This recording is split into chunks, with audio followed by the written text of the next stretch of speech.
Tes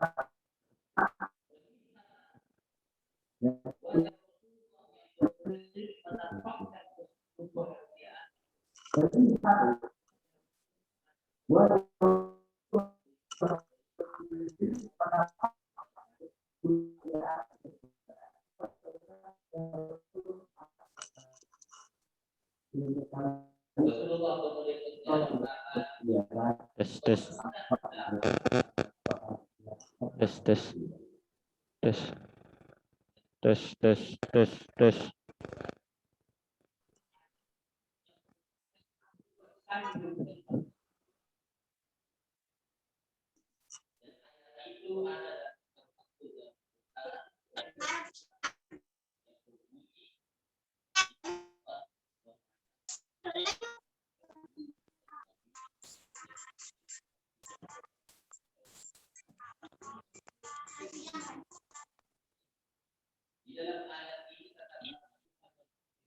Tes tes tes tes.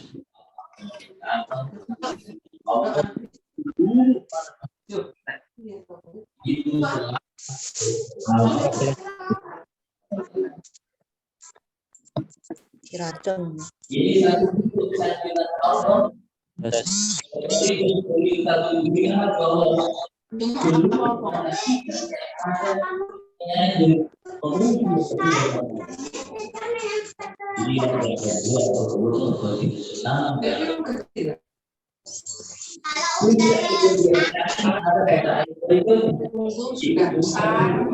Oleh Allah kepada orang yang telah mengambil iman supaya juga selalu berselawat dalam kalimat ya ayyuhalladzina amanu shallu alaihi wa sallimu.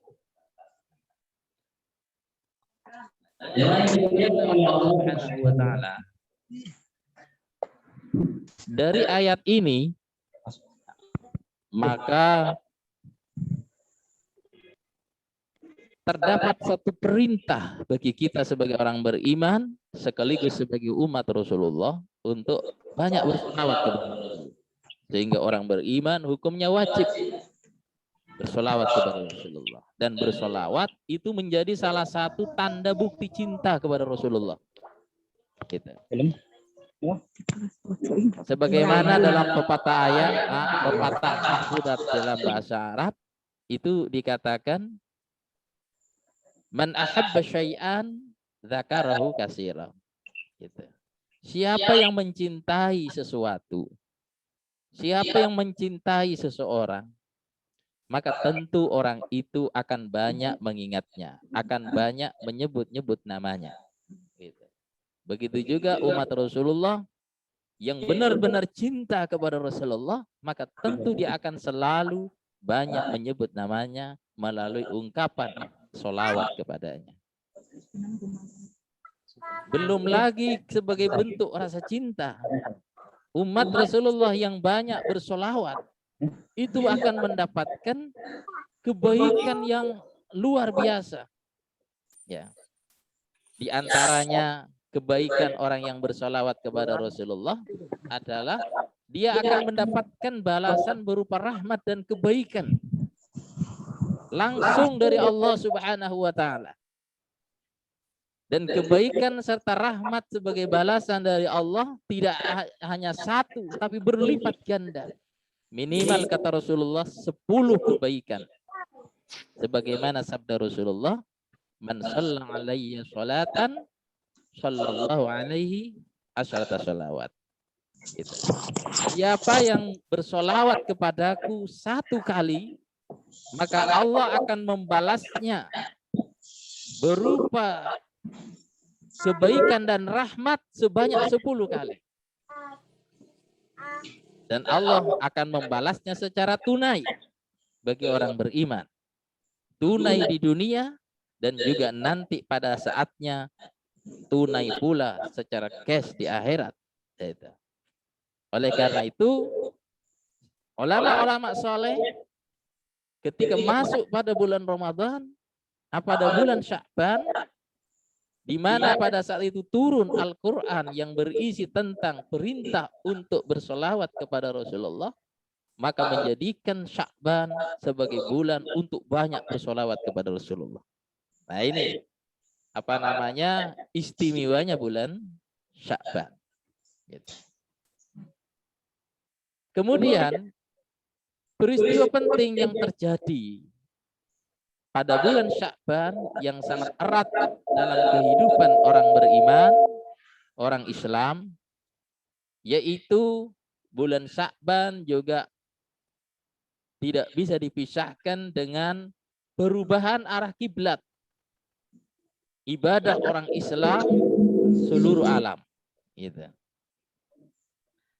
Dalam sirah nabawiyah, gitu, ketika Rasulullah Sallallahu Alaihi Wasallam hijrah ke Madinah,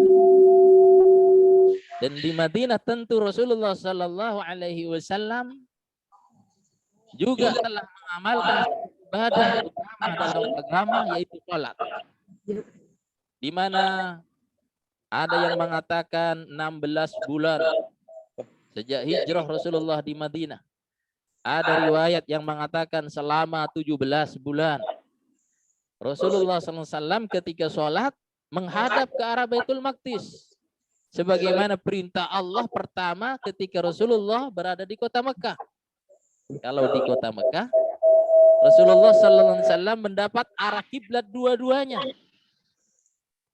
Selain karena perintah Allah sholat menghadap ke arah Baitul Maqdis, di Mekah Rasulullah SAW selalu sholat sekaligus juga menghadap Ka'bah Baitullah. Jadi Rasulullah berada di belakang Ka'bah yang lurus arahnya kepada Baitul Maqdis.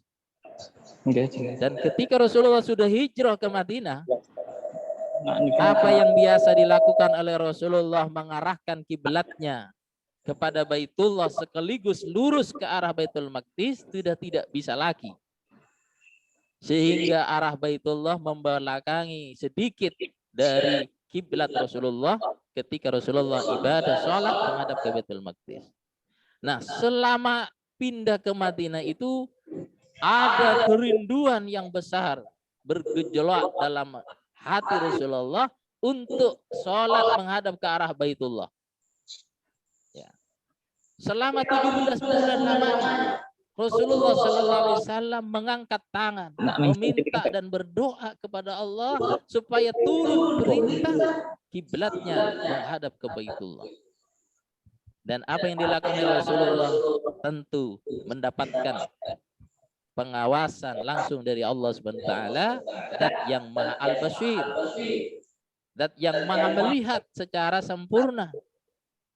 Dan ini kemudian apa yang menjadi kerinduan besar Rasulullah itu dijawab oleh Allah, perintah untuk menghadapkan arah kiblatnya ke Baitullah ketika Allah telah menurunkan satu ayat wahyu, yang wahyu itu termaktub dalam mushaf Quran dalam surah Al-Baqarah 144. Allah berfirman, "Qad nara taqalluba wajhika fis sama." Ya Muhammad, sebenarnya kami itu telah memperhatikan, selalu memperhatikan kamu, di mana kamu selalu mengangkat wajahmu ke langit, memohon, meminta kepadaku, kata Allah, supaya arah kiblat diarahkan ke Baitullah. Fala nuwalliyannaka kiblatan tardha. Oleh karena itu ya Muhammad, sejak sekarang palingkan wajahmu ke arah kiblat yang kamu rindukan, yang kamu sukai. Gitu. Fawalli wajhaka syatral masjidil haram wa haitsuma kuntum fawallu wujuhakum syatra. Oleh karena itu, sejak sekarang ya Muhammad, hadapkan wajahmu ke arah Masjidil Haram. Dan dimanapun kamu berada, ketika kamu sholat, sudah hadapkan wajahmu ke arah Masjidil Haram. Nah, ayat inilah yang kemudian menjadi perubahan arah kiblat dari Masjidil Aqsa ke Masjidil Haram, yang di tengah-tengahnya terdapat Baitullah. Gitu. Nah, pemirsa dan para jamaah yang dimuliakan oleh Allah Subhanahu wa taala, maka ketika kita berada di bulan Sya'ban, kita ingat sejarah perubahan arah kiblat kaum muslimin dari Masjidil Aqsa ke Masjidil Haram. Ya. Dan ayat ini dikomentari oleh beberapa para mufassir itu adalah turun pada bulan Sya'ban. Pada bulan Sya'ban. Maka mengingatkan kepada kita bahwa ketika kita ibadah, pastikan arah kiblat kita itu benar. Kalau kita kembali kepada sirah dan spontanitas ketaatan para sahabat ketika mereka mendengar bahwa Rasulullah Sallallahu Alaihi Wasallam pada waktu zuhur kemarin di lembah Bani Salamah telah merubah arah kiblatnya dari Masjid Al-Aqsa ke Masjidil Haram. Sementara penduduk Kufa pada saat itu belum mendengar kalau telah terjadi perubahan arah kiblat. Sampai pada waktu subuh berikutnya. Kemudian ketika orang Islam sedang sholat subuh itu di Masjid Kufa, kemudian ada orang yang telah mengetahui perubahan arah kiblat. Dan orang itu bersumpah, demi Allah, sungguh kami telah melihat Rasulullah Sallallahu Alaihi Wasallam itu telah merubah arah kiblatnya ke Masjidil Haram. Maka orang Islam yang sedang sholat pada saat itu di Masjid Kuba, yang sedang menghadap ke Baitul Maqdis, diriwayatkan mereka posisinya sedang dalam keadaan ruku, langsung sami'na wa ta'na. Tanpa menunda biar selesai dulu sholatnya, menunggu besok lagi pada hari waktu subuh. Tidak, di saat sedang sholat langsung sahabat itu merubah arah posisi kiblat dari Masjidil Aqsa ke Masjidil Haram. Maka pelajaran bagi kita, sikap sami'na wa ta'na-nya itu dalam beragama ketika telah sampai wahyu, telah sampai berita kebenaran yang bersumber dari Quran dan Sunnah, maka tidak perlu berpikir panjang. Katakanlah di Indonesia beberapa tahun terakhir ini telah terjadi perbaikan arah kiblat yang benar. Gitu. Maka mengambil ibrah dan pelajaran sikap para sahabat, walau yang dimana mereka merespon perubahan arah kiblat itu tidak menunggu selesai, masih posisi sholat sudah langsung merubah arah kiblat.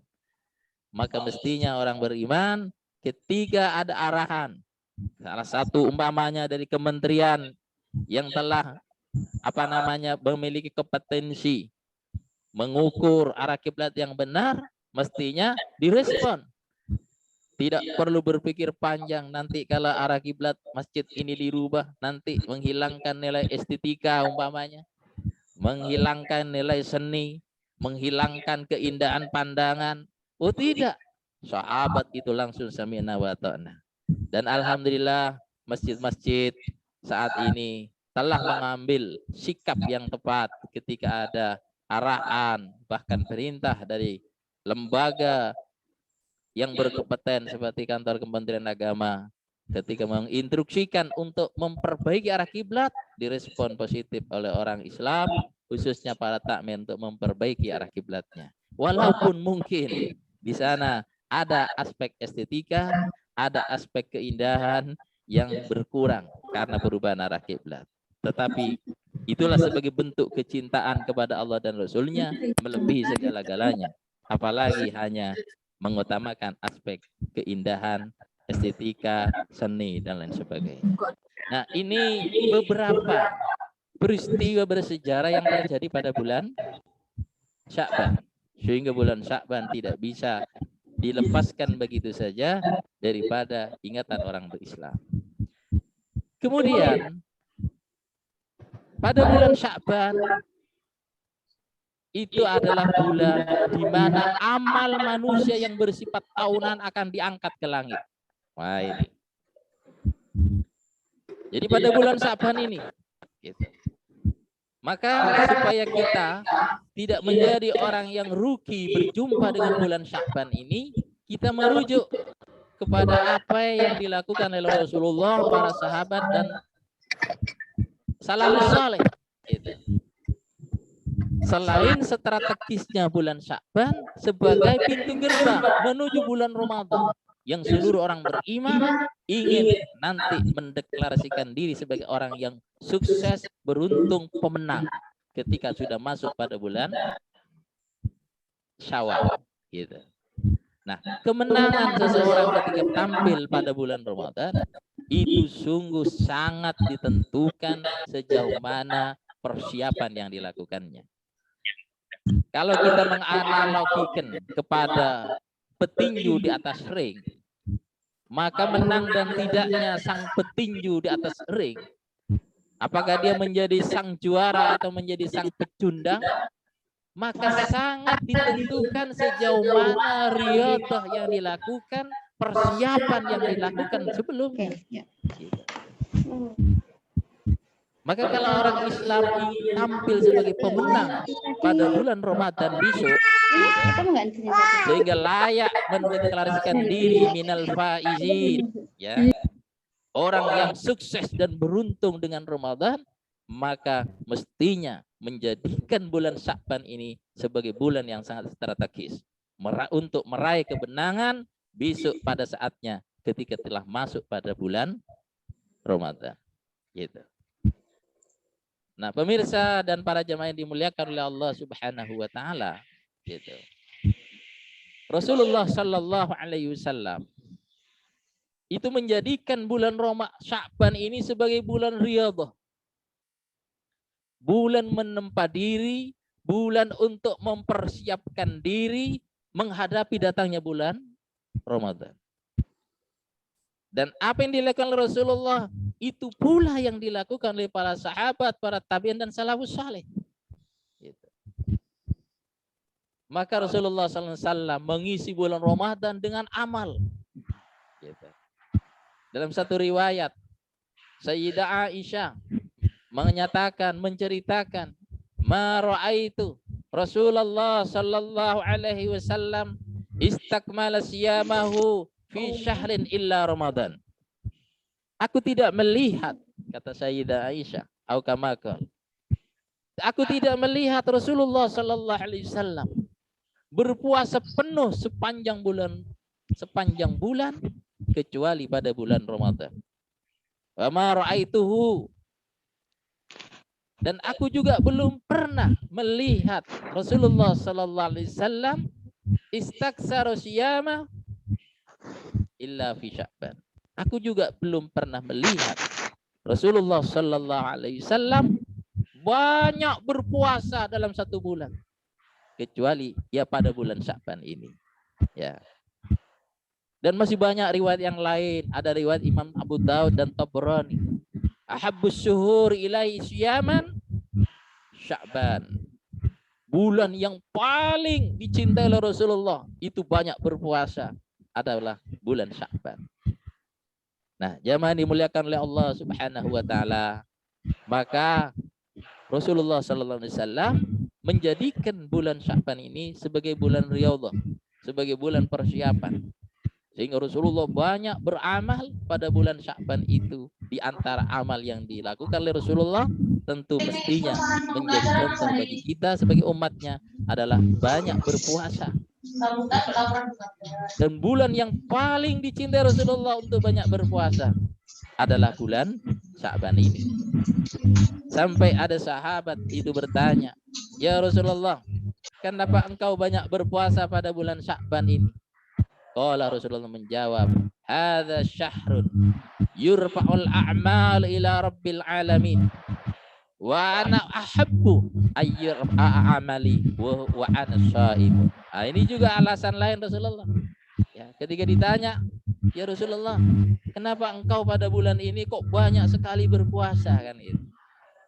Maka Rasulullah menjawab, "Ini adalah bulan di mana amal-amal tahunan akan diangkat oleh Allah ke langit, keharibaannya. Dan saya sangat rindu sekali, saya sangat senang sekali, saya sangat berharap sekali ketika amalku itu diangkat ke langit, saya dalam keadaan ibadah, saya dalam keadaan puasa." Inilah salah satu peristiwa penting sehingga menjadikan bulan Sya'ban itu selain istimewa karena banyak peristiwa penting istimewa terjadi di dalamnya, juga sangat strategis sebagai pintu masuk menuju bulan yang penuh berkah, bulan yang penuh ampunan, bulan yang penuh rahmat. Nah, bagaimana dengan kita saat ini? Gitu. Menyambut datangnya bulan Ramadan. Maka dan apa yang kita lakukan dan kita isi bulan Sya'ban ini.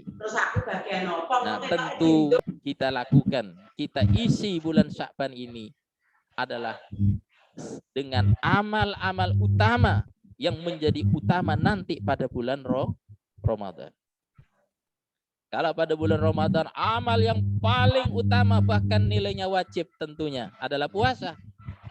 Maka kita supaya tidak menjadi orang yang rugi, bahkan nanti pada bulan Ramadan tampil sebagai seorang pemenang minal faizin, maka banyaklah berpuasa sebagai persiapan menuju bulan Ramadan, di mana di siang hari Allah wajibkan bagi kita untuk berpuasa. Gitu. Jadi jemaah dimuliakan oleh Allah Subhanahu wa taala, maka banyaklah berpuasa pada bulan Sya'ban ini. Ya, kalau tidak bisa sepanjang bulan, ya minimal 1 hari puasa, 1 hari tidak, seperti puasa Daud. Nah, tidak bisa puasa Daud, minimal puasa sunnah mingguan, yaitu puasa Senin, Kamis. Tidak bisa juga puasa sunnah mingguan, minimal puasa sunnah bulanan, yaitu puasa Bid, yaitu puasa pertengahan bulan tanggal 13, 14, 15. Juga ternyata juga tidak bisa. Ya. Juga tidak bisa. Ya, minimal kita puasa sehari dalam 1 bulan Sya'ban ini. Gitu. Sehingga bulan Sya'ban menjadi bulan yang penuh berkah menuju bulan Ramadan, bulan agung yang di dalamnya Allah wajibkan bagi orang beriman berpuasa. Gitu. Yang kedua, lakukan amal yang utama dilakukan pada bulan Ramadan, riyadah dari saat ini, yaitu apa? Qiraatul Quran. Jadi perbanyak baca Quran, ya. Perbanyak baca Quran. Ibnu Rajab dalam kitabnya itu menceritakan salafus saleh, gitu. Di bawah jadi orang-orang saleh setelah tabi'in. Dia menceritakan ketika itu telah datang, idza dakhala Sya'ban, ketika mereka telah masuk bulan Sya'ban, istangkafa, mereka akan menutup tempat-tempat usahanya, gitu. Jadi kalau sudah masuk bulan Sya'ban, maka mereka akan menutup tempat-tempat usahanya, ya. Kemudian yang dibuka setiap waktu dan setiap saat itu adalah qiraatul Quran, gitu. Qiraatul Quran. Nah, kalau dalam 1 bulan umpamanya di bulan Sya'ban, ya tidak 1 hari tidak bisa baca 1 juz, minimal setengah juz, gitu. Tidak bisa setengah juz, minimal setiap hari atau malam itu ya 1/4 juz, ya. Kalaupun tidak bisa minimal 1 lembar, ya. Tidak bisa minimal 1 halaman sehari semalam, juga tidak bisa terlalu tentunya, ya, gitu. Jadi padahal kalau kita analogikan kembali tadi, jadi seorang petinju itu sekali lagi, atau pemain sepak bola di lapangan, itu potensi menang dan tidaknya itu sangat dipengaruhi oleh persiapan yang dilakukan, sangat bergantung terhadap latihan-latihan yang dilakukan sebelum tampil di lapangan, sebelum tampil di atas gelanggang. Maka orang beriman dari umat Rasulullah yang ingin tampil nanti sebagai pemenang ketika tiba datang bulan Ramadan, maka mari kita jadikan bulan Sya'ban sebagai bulan untuk latihan, ya, untuk persiapan, ya. Karena apa? Semakin baik persiapan yang kita lakukan, latihan yang kita lakukan pada bulan Sya'ban, maka insya Allah semakin besar peluang kita menjadi sebagai pemenang ketika datang bulan Ramadan. Maka lakukan amal-amal utama di bulan Ramadan pada saat ini. Banyak berpuasa, banyak baca Quran.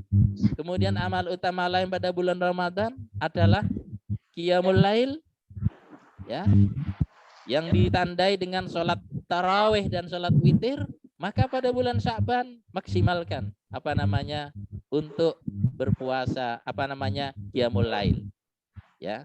Mulai saat ini kita hidupkan malam kita di sepertiga malam terakhir. Karena kalau sudah Ramadan datang, itu ada waktu sepertiga malam terakhir yang diperintah dan dianjurkan oleh Rasulullah untuk bangun. Untuk apa? Kalau ibu-ibu tentu untuk menyiapkan makan sahur, ya. Kalau bapaknya bangun sepertiga malam yang terakhir, itu adalah untuk makan sahur. Yang mana Rasulullah SAW telah menyampaikan berita keutamaan sahur, tasaharu fa inna fis sahur barokah. Maka makanlah sahur kamu. Karena apa? Di dalam makan sahur, di sana ada kebaikan, di sana ada berkah, gitu. Bagaimana dengan yang menyiapkan? Apakah tidak dapat kebaikan dan keberkahan? Disitulah letak keistimewaannya seseorang yang bangun di sepertiga malam terakhir karena menyiapkan makan sahur. Selain dia akan mendapatkan pahala dengan makan sahurnya dan dapat keberkahan, juga akan mendapatkan pahala karena menyiapkan makan sahurnya. Maka kebaikannya sangat besar bagi muslimat, mukminat yang sepertiga malam terakhir nanti bangun karena ibadah kepada Allah, menyiapkan makan sahur. Tentu aktivitas di sepertiga malam terakhir pada bulan Ramadan itu menjadi sebuah amal soleh jika dilakukannya dengan ikhlas, dilakukannya dengan sepenuh hati, ya, dilakukan sepenuh hati. Nah, bagaimana supaya ikhlas, tidak merasa berat, tidak merasa terbebani nanti ketika datang Ramadan bangun di sepertiga malam? Nah, jadikan bulan Sya'ban ini sebagai bulan latihan. Bangun sepertiga malam, ya. Selain persiapan diri nanti asyik bangun sepertiga malam, menyiapkan makan sahur, bangun untuk makan sahur, maka Rasulullah Shallallahu Alaihi Wasallam telah memberi kabar gembira. Apa kabar gembira yang disampaikan Rasulullah? Yanzilu Rabbuna, Allah Tuhan kita, kata Rasulullah, itu akan turun ila sama'id dunya, ke langit yang paling bawah ini, langit yang paling rendah itu. Langit yang paling dekat dengan bumi itu. Hina sulusail awakhir minal lail, adalah di sepertiga malam terakhir daripada malam itu. Wa yakul, dan Allah itu berfirman. Bagaimana firmannya Allah? Siapa yang meminta kepadaku, fa'u'ti, sungguh saya akan kasih permintaannya. Wah, ini luar biasa ini. Siapa yang meminta kepadaku di sepertiga malam terakhir, sungguh aku akan berikan permintaannya. Mayyada'ani uman da'ani, siapa yang berdoa kepadaku, maka aku akan kabulkan doanya. Wa mayyastaghfiruli, dan siapa yang memohon ampun kepadaku, fa'aghfirulah, sungguh aku akan ampuni dia. Ini waktu sepertiga malam terakhir, dan ini ada di seluruh malam. Maka yang belum, mohon maaf, belum biasa bangun malam, mari jadikan bulan Sya'ban ini sebagai bulan istimewa, bulan yang strategis untuk menyambut datangnya bulan Ramadan. Nah, terus kalau bulan Sya'ban bangun malam seperti malam terakhir untuk apa? Tentu qiyamul lail, yaitu sholat tahajud, salat witir, banyak baca istighfar. Nah, karena salah satu ciri kata Al-Quran dalam surah Ali Imran gitu, bahwa silawul albab salah satunya itu adalah wahum yastaghfiruna bil ashar. Nah, ini kadang-kadang orang itu lupa. Habis sholat lail, habis tahajud witir, menjelang subuh malah tidur. Nah, menjelang subuh malah tidur. Ya, gitu. Ya, padahal ada waktu yang sangat istimewa itu. Waktu menjelang datangnya sholat subuh itu adalah waktu di mana Allah akan ampuni kalau ada orang meminta ampun kepadanya. Allah berfirman, wahum yastaghfirun adalah orang-orang yang ulul albab, yaitu orang yang banyak baca istighfar bil ashar di waktu sahur menjelang datangnya waktu subuh. Gitu. Ya, jadi manfaatkan sebaik mungkin. Jadi lakukan amal terbaik di bulan Ramadan sejak bulan Sya'ban. Yaitu apa? Banyak puasa, baca Quran, kemudian banyak baca istighfar. Banyak baca istighfar. Ramadan itu bulan ampunan. Gitu. Maka mari kita siapkan diri dengan banyak baca istighfar sejak pada bulan Sya'ban ini. Pada bulan Sya'ban. Gitu. Banyak baca istighfar. Ya, sehingga kita masuk pada bulan Ramadan minimal dosa kita sudah banyak berkurang karena istighfar kita pada bulan Sya'ban gitu. Apalagi fadilah istighfar itu sebenarnya luar biasa. Jadi Rasulullah telah memberi kabar gembira, man lazimal istighfar, siapa yang mendawamkan, jadi terus menerus membaca istighfar. Katakanlah di sepertiga malam terakhir, salat tahajud, setelah witir, gunakan banyak baca istighfar secara istiqomah gitu. Dawam, lazim, melazimkan gitu, baca istighfar. Ya. Maka ja'alallahu lahu min hammin faraja. Maka Allah akan jadikan baginya dari setiap kegelisahan, dari setiap kesedihan, dari setiap gundah gulana farjat. Itu adalah sebuah jalan keluar. Itu fadilahnya banyak baca istighfar. Maka kalau laki punya banyak masalah, ikhtiar ke sana kemari secara maksimal kok belum menemukan jalan keluar, ikhtiar ke sana yang didapatkan jalan buntu, maka salah satu wasilahnya perbanyak baca istighfar gitu.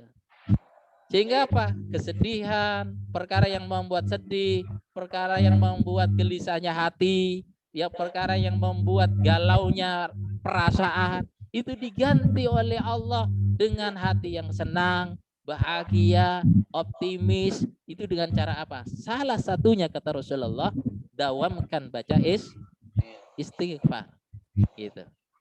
Wa min kulli dayyikin, dan bagi siapa yang telah mendawamkan baca istighfar, maka Allah akan jadikan baginya min kulli dayyikin, dari setiap kesempitan makhraja. Itu kelapangan. Gitu. Jadi orang yang masa sempit, termasuk mungkin rezekinya kok sempit terus, padahal sudah banting tulang luar biasa, maka bisa jadi kadang-kadang mohon maaf itu. Kalau kita padukan hadis Nabi itu, ada pada suatu ketika orang datang kepada Rasulullah menyampaikan keluh kesah tentang sulitnya mencari rezeki, padahal dia sudah banting tulang, dia sudah ikhtiar maksimal, tapi secara fisik Rasulullah tahu orang ini adalah hanya mengandalkan kerja keras, tapi kurang amal. Akhirnya oleh Rasulullah diberi amalan. Diberi amalan. Ya, supaya seimbang antara kerja keras secara fisik dengan amalan agamanya, zikirnya. Maka Rasulullah ngasih amalan begini.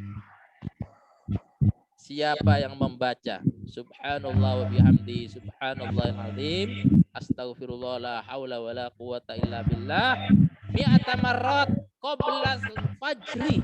Wah, ini yang berat ini. Bisa baca amalan zikir ini kata Rasulullah 100 kali sebelum datangnya waktu subuh. Ja'at dunya, maka dunia nanti akan datang mengejar kamu. Nah, ini. Jadi kadang-kadang ada orang yang sudah bekerja keras tapi belum menemukan pintu rezeki. Bisa jadi karena kurang amal. Gitu. Rasulullah itu fatona betul, cerdas luar biasa. Jadi memberikan solusi itu sesuai dengan kebutuhan, situasi dan kondisi sahabat. Nah, pada saat yang lain ada juga sahabat yang datang kepada Rasulullah, gitu. Datang kepada Rasulullah.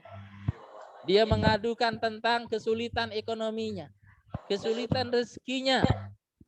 Dilihat oleh Rasulullah profilnya. Wah, ini ahli ibadah ini. Kalau sudah sholat jamaah pulangnya terakhir, zikirnya sudah banyak, kok masih sulit rezekinya. Nah, menghadapi orang seperti ini, Rasulullah tidak ngasih amalan lagi. Oh, orang ini adalah kurang kerja keras. Akhirnya oleh Rasulullah dikasih kapak. Ini kapak, pulanglah kamu, pergi kamu ke hutan, cari kayu, jual ke pasar. Nah, itu. Jadi ada kadang-kadang orang itu zikirnya itu sudah kuat tapi kerjanya kurang. Maka dua-duanya ini diseimbangkan. Ada orang yang sudah kerja keras fisiknya, ya jangan dikasih kapak. Mungkin kurang amalnya kan gitu. Nah, maka berkaitan dengan fadilah istighfar kata Rasulullah sallallahu alaihi wasallam, orang yang mendawamkan baca istighfar itu kesedihannya akan diganti dengan kegembiraan, kesempitan hidupnya akan diganti dengan kelapangan, dan puncaknya itu yang luar biasa. Wa razaqahullah min haitsu la yahtasib. Masyaallah. Allah akan berikan kepadanya rizki yang tidak disangka-sangka. Masya Allah. Ya.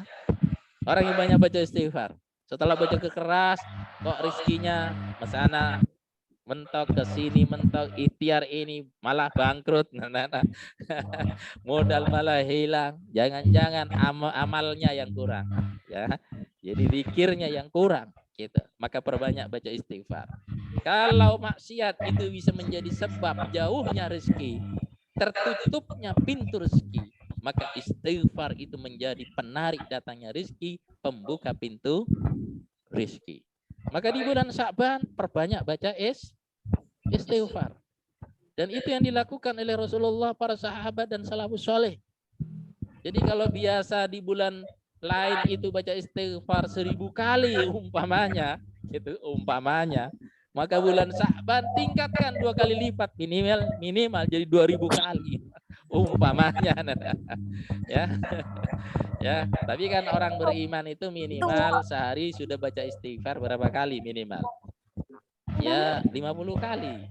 Habis duhur 10, habis asar 10, kan sudah 50 kali.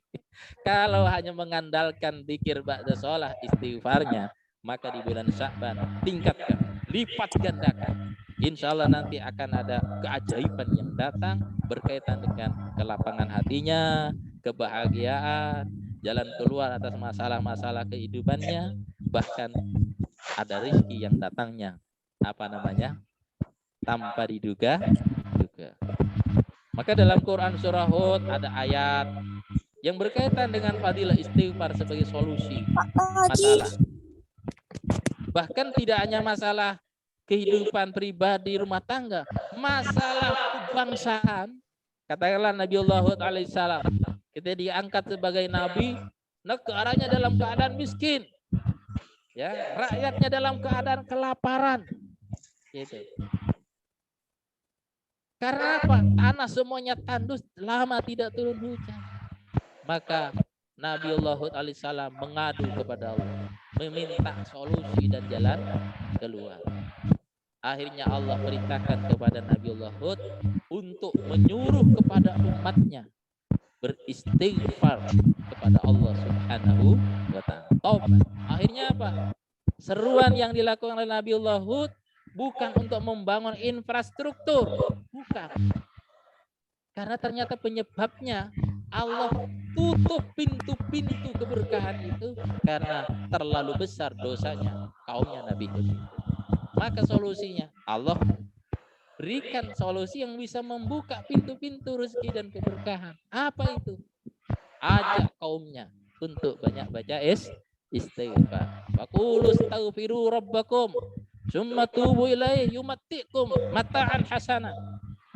Maka sukses Nabiullah Daud alaihissalam menggerakkan kaumnya taubat dan istighfar kepada Allah.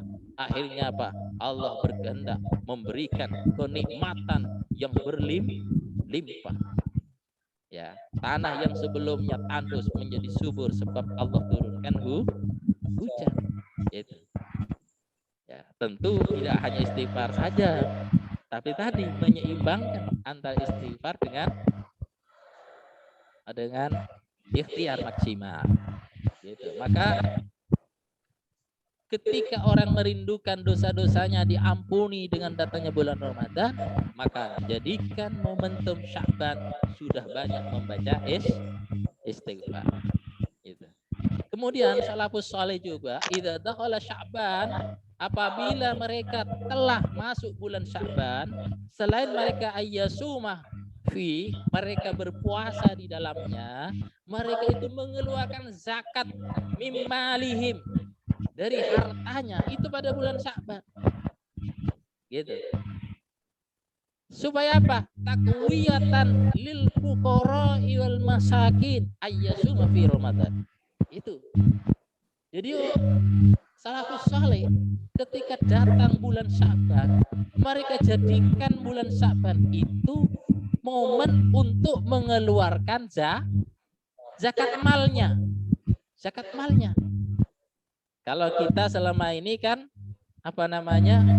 mengeluarkan zakat mal menunggu momen datangnya Ramadan kan gitu. Sehingga apa, orang fakir miskin waktu Ramadan mereka kelaparan. Mungkin tidak bisa puasa karena tidak ada yang bisa dimakan. Gitu. Ya. Karena apa? Karena cara pandang orang kekinian ini memandang Ramadan bulan penuh berkah, kalau zakat wajibnya dilakukan Ramadan pahalanya berlipat ganda.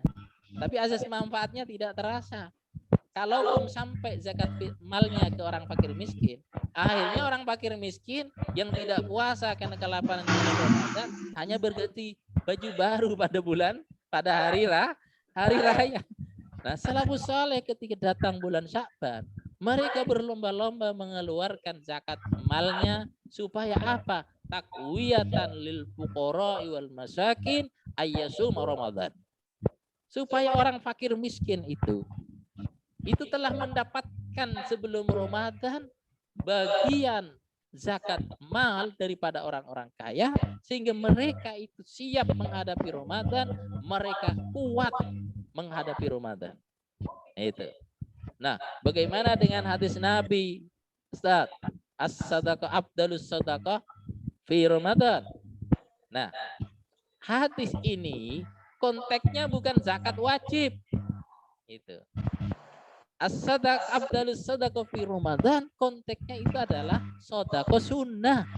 Gitu, sedekah sunnah. Ya. Jadi, jemaah dimuliakan oleh Allah SWT, maka mari kita jadikan momentum Sya'ban untuk banyak sedekah juga. Selain sedekah wajib atas zakat malnya, ya, pada bulan Sya'ban ini latihan banyak sedekah. Sehingga apa? Ketika masuk bulan Ramadan, sedekah itu sudah menjadi kebiasaan, menjadi tertib hidupnya. Karena pada bulan Ramadan adalah sedekah yang paling utama, sedekah sunnah pada bulan Ramadan. Coba tidak kaget. Ya, banyak sedekah pada bulan Ramadan, maka lakukan training tarbiyah ruhiyah itu melalui datangnya bulan Sya'ban. Dan itu yang dilakukan oleh para sahabat salafus saleh. Jadi pemirsa, Bapak dan Ibu yang dimuliakan oleh Allah Subhanahu wa taala, inilah beberapa hal terkait dengan satu istimewanya bulan Sya'ban karena banyak peristiwa istimewa terjadi di dalamnya.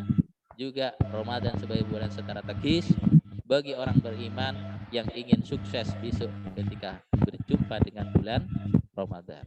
Semoga Allah Subhanahu wa taala memberikan rahmat, taufik, hidayah, keberkahan hidup kepada kita, dan kita semua dipertemukan oleh Allah dengan bulan Ramadan. Demikian apa yang dapat saya sampaikan. Semoga ada hikmah dan manfaatnya. Mungkin bisa kita sempurnakan dengan tanya jawab jika ada. Monggo. Oke.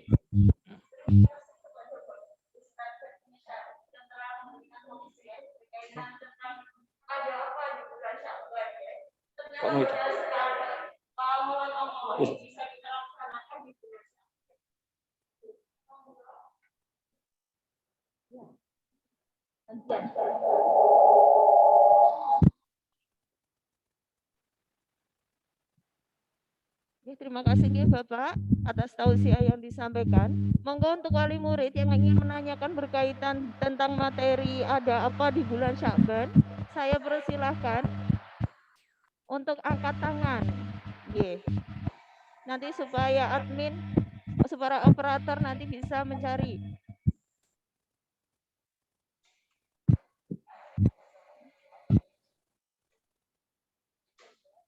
Ada yang ditanyakan, monggo. Mungkin amalan-amalan apa saja yang kurang jelas atau ada tambahan pertanyaan lain yang mungkin ditanyakan?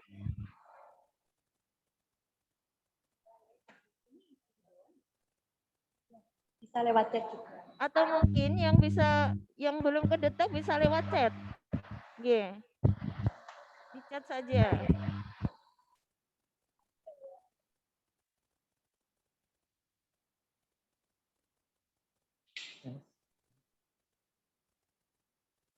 Sambil saya menunggu, saya juga ingin bertanya, Bapak. Saya sendiri aja yang bertanya, sambil menunggu wali murid yang lainnya. Ya, ternyata amalan-amalan itu ternyata sudah kita persiapkan sebelumnya, Pak, menjelang Ramadan gitu, supaya kita lebih kuat, ibaratnya seperti itu, Berarti sama tadi kan salah satu tadi adalah contohnya istighfar. Istighfar itu berarti bisa kita laksanakan setiap hari, Pak. Bisa kapanpun dimanapun, tidak harus pada waktu sholat saja ataupun pada waktu tertentu melaksanakan ibadah gitu, atau mungkin menjelang tidur juga boleh, Bapak.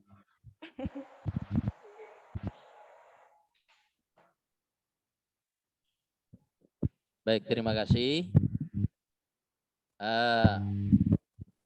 Tadi sejak awal telah saya sampaikan bahwa mari kita jadikan momentum perjumpaan kita dengan bulan Sya'ban ini bulan yang sangat strategis untuk memasuki bulan Ramadan, dan kita berharap semua menjadi orang yang sukses dengan Ramadannya.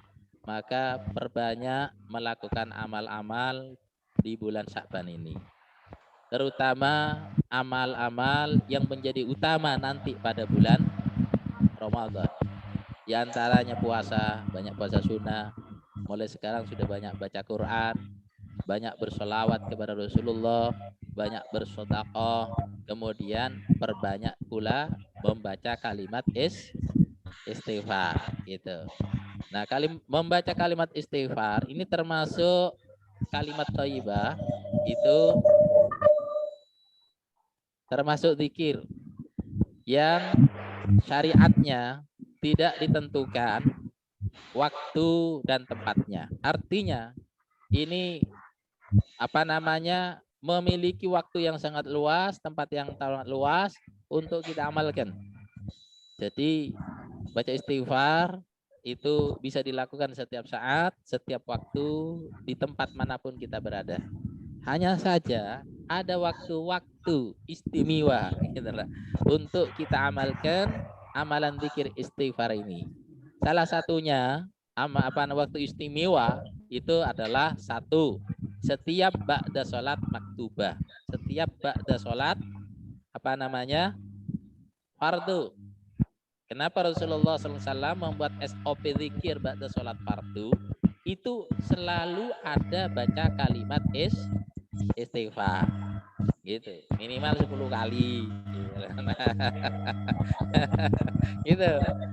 Iya, ada waktu-waktu yang istajabah gitu. Salah satunya setelah sholat gitu. Maka Rasulullah pernah ditanya, ya Rasul, kapan waktu yang paling baik untuk doa dan zikir? Qala, Rasulullah menjawab, salah satunya fi tuburi sholat, yaitu setelah sholat. Jadi setelah sholat. Ya. Kemudian waktu istajabah juga ada antara adzan dan iqomah.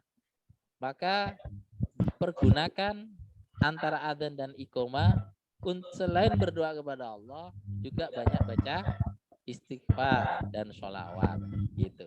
Kemudian pada hari Jumat, nah ini juga penting, waktu mustajab sekali. Itu hari Jumat ketika sudah masuk masjid untuk sholat Jumat, kemudian dia duduk di situ tanpa berbicara, kecuali hanya zikir, berdoa dan baca istighfar, maka itu waktunya sangat mustajab dan diamini oleh para malaikat sampai imam itu datang naik mimbar. Nah, Ternyata luar biasa. ya, maka rugi sekali kalau Jumatan kok nunggu adzan. Kalau nunggu adzan berarti imam sudah datang naik mimbar, berarti tidak mendapatkan waktu mustajabah di hari Jumat itu sebelum naik mimbar.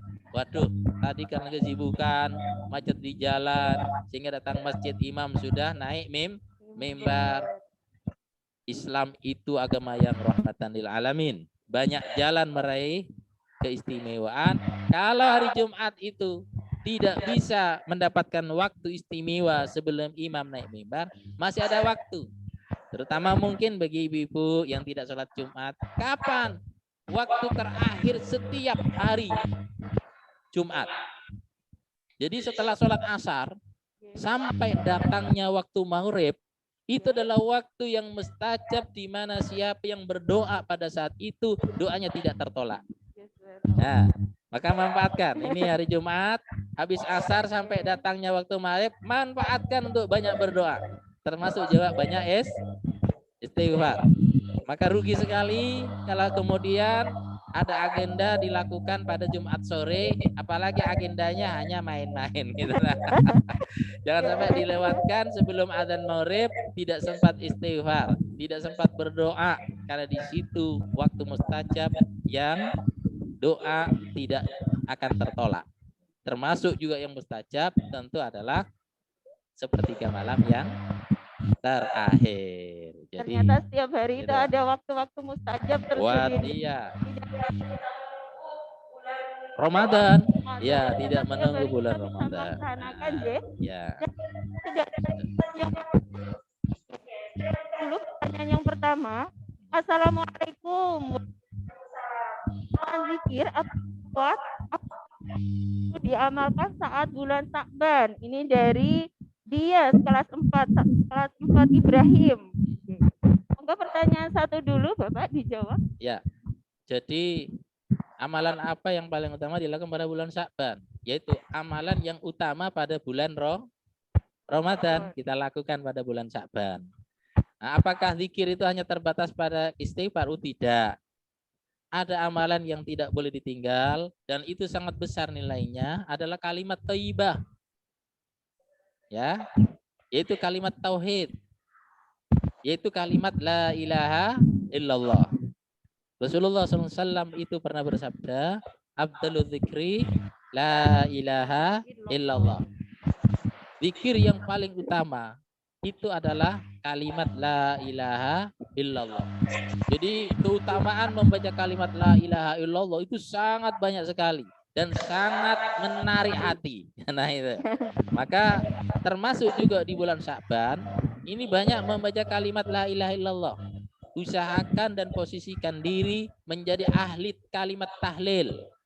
Gitu. Kalimat tahlil yaitu kalimat la ilaha illallah. Jadi beda dengan ahli tahlilan dengan ahli kalimat tahlil, beda. Jadi tahlil itu adalah ahli tahlil, bahkan kita diminta untuk berdoa, ya Allah jadikan saya menjadi orang yang ahli kalimat tahlil. Orang yang senang dan suka membaca kalimat la ilaha illallah. Nilainya 1. Orang yang banyak baca kalimat la ilaha illallah itu imannya selalu segar. Jadidu imanakum bila ilaha illallah, kata Rasulullah. Jadi selalu persegar, selalu perkuat, selalu perbarui iman kamu dengan kalimat la ilaha illallah. Maka perbanyak. Di bulan Syaban sudah perbanyak baca kalimat la ilaha illallah. Jangan menunggu ada undangan selamatan baru baca la ilaha illallah. Rugi nanti. Nunggu doa Kalau bersama. ya, kalau menunggu ada undangan selamatan, nanti pahalanya berupa berkat saja. Tapi kalau la ilaha illallah diucapkan ikhlas karena Allah, hanya mengharap ridha Allah, masya Allah. Sekali baca la ilaha illallah, kata Rasulullah. Kemudian dia ditimbang pahalanya. Dan ditimbang dengan beratnya bumi, bahkan bumi itu dilipat gandakan sampai 7 kali lipat. Maka satu ucapan la ilaha illallah ikhlas karena Allah, bukan karena ada undangan, itu bobot pahalanya lebih berat daripada dunia dan isinya, bahkan dilipat gandakan sampai 7 kali lipat. Ternyata luar biasa sekali Gitu ya. Baik, itu diantara amalan yang perlu diperbanyak pada bulan Ramadan, pada bulan Sya'ban. Ternyata banyak zikir yang bisa kita amalkan ya di bulan Sya'ban. Sangat banyak sekali. Dan selanjutnya pertanyaan kedua, ini izin bertanya, monggo Mama, ajak anak untuk belajar berpuasa sunnah sebagai pembiasaan untuk menyambut Ramadan, supaya anaknya juga ikhlas saat diajak. Terima kasih dari Mama Zalfa dari kelas 6 Amadalan. Ya, baik, terima kasih. Baik, bagaimana mentarbiah anak supaya senang melakukan amalan sunnah khususnya puasa ini? Jadi Islam itu mengajarkan kepada umatnya, bahkan tersebar di dalam banyak Al-Quran dan Sunnah Rasulullah SAW, strategi supaya umat ini senang beramal itu ada 2 strateginya. Yang pertama adalah targhib, yang kedua adalah tarhib. Gitu. Targhib itu berupa, kalau amal itu kan istilahnya dalam manajemen modern pengelolaan SDM, supaya senang bekerja, semangat untuk bekerja dan produktivitas, itu kan pendekatannya 2. 1 ada namanya reward, yang kedua ada namanya punishment, kan gitu. Ya, reward dan punishment. Islam itu pendekatannya juga itu yang dilakukan oleh Quran dan Sunnah, gitu. Supaya apa? Satu adalah pendekatan targhib, supaya umat itu termotivasi. Dengan cara apa? Allah dan Rasulnya mengiming-imingi dengan reward. Dengan reward. Yaitu banyak sekali dalam Quran itu. Salah satu contoh, siapa yang beriman dan beramal soleh nanti dapat surga. Ini pendekatan tadi. Reward. Gitu. Dan ini bentuk tarbiyah ilahiyah. Maka bagi orang tua yang ingin mentarbiah anaknya senang beramal soleh, maka lakukan pendekatan ini. Gitu. Nabi juga pernah bersabdakan begini, sholatul jamaati abdalu min sholatil fadhi bisab'in wa isrina darajah. Maka berita gembira orang yang sholat jamaah nanti akan mendapatkan apa? Pahala 27 kali lipat daripada sholat sendirian. Itu bentuk reward. Ya. Supaya umat Islam itu punya semangat dengan kesadaran hati untuk beramal. Gitu. Nah, bagaimana dengan pendidikan anak? Ya itulah. Salah satu contohnya adalah tentu dengan keteladanan itu ya. Jadi memang bentuk-bentuk tarbiyah ilahiyah dalam Islam ini salah satu adalah keteladanan, gitu Bu ya. Jadi kalau ada orang tua anaknya ingin senang amal soleh, maka harus dikasih contoh dari orang tuanya. Jangan hanya anaknya disuruh puasa sunat tapi orang tuanya tidak ya. Nah, itu bukan ajaran Islam itu ya. Itu salah satunya, beri contoh. Yang kedua, beri tapi riwayat. Ya, apakah tidak apakah salah? Enggak. Quran itu juga mengajarkan demikian untuk menumbuhkan semangat dan kesenangan hati beramal. Dan tidak kalah pentingnya, ciptakan suasana. Nah, ciptakan suasana. Termasuk lebih-lebih Ramadan. Ramadan supaya berkesan bagi anak-anak terutama. Berkesan. Makanya kadang-kadang kita bertanya, kita telah berRamadan berkali-kali, bahkan berpuluh-puluh kali. Adakah yang berkesan? Kira gitu. Nah, maka supaya Ramadan itu berkesan, lebih-lebih bagi usia anak-anak, itu remaja, maka ciptakan suasana. Tentu suasana yang lebih indah, lebih kondusif daripada sebelumnya. Ciptakan suasana. Mulai di tata ruang, dengan datangnya bulan Ramadan, ternyata ruang berbeda. Gitu. Ya. Ruang ditata sedemikian rupa menunjukkan bahagianya jumpa dengan bulan Ramadan sehingga ada suasana.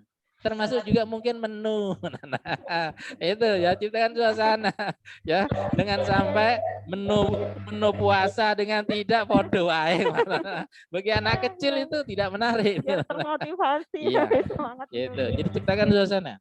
Maka kadang-kadang kita keliru. Kalau orang Arab itu mendesain rumah, kamar, supaya ada kesan Ramadan, itu dilakukan sejak bulan awal Ramadan. Rumahnya ditata sedemikian rupa, dihias sedemikian rupa, sehingga Ramadan itu betul berkesan. Tapi kalau di Indonesia kan tidak. Rumah itu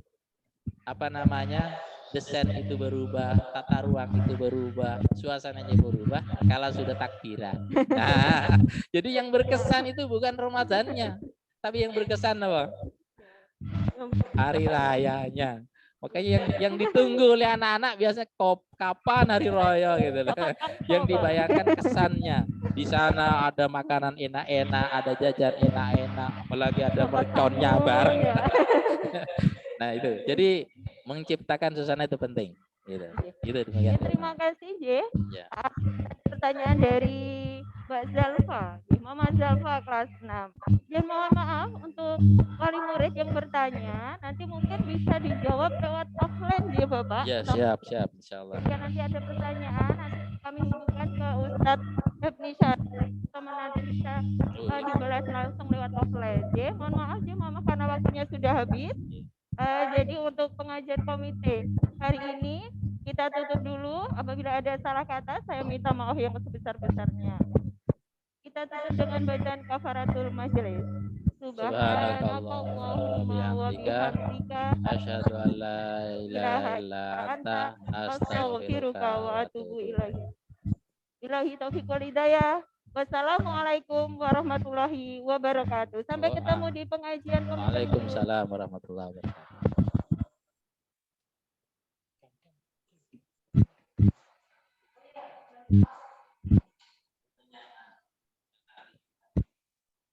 Mohon maaf Mama, yang mohon absen dulu J lewat chat. Nanti link yang sudah dibagi lewat chat bisa diisi terlebih dahulu sebelum meninggalkan ruang Zoom.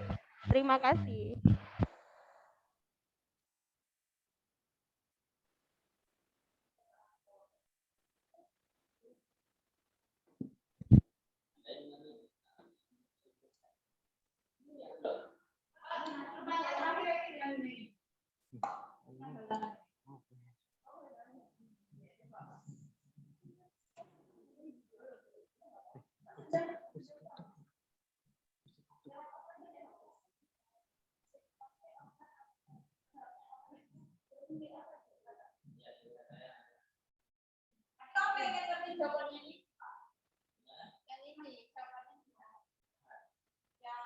Bagaimana amalan yang bisa dilakukan bagi ibu yang lagi berhalangan pada bulan Ramadan?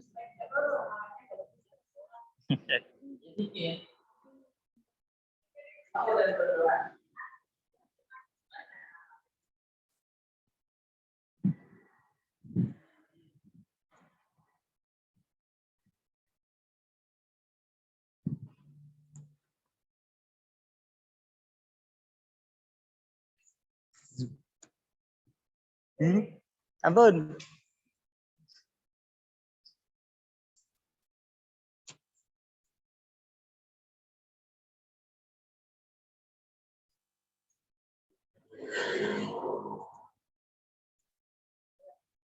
Paman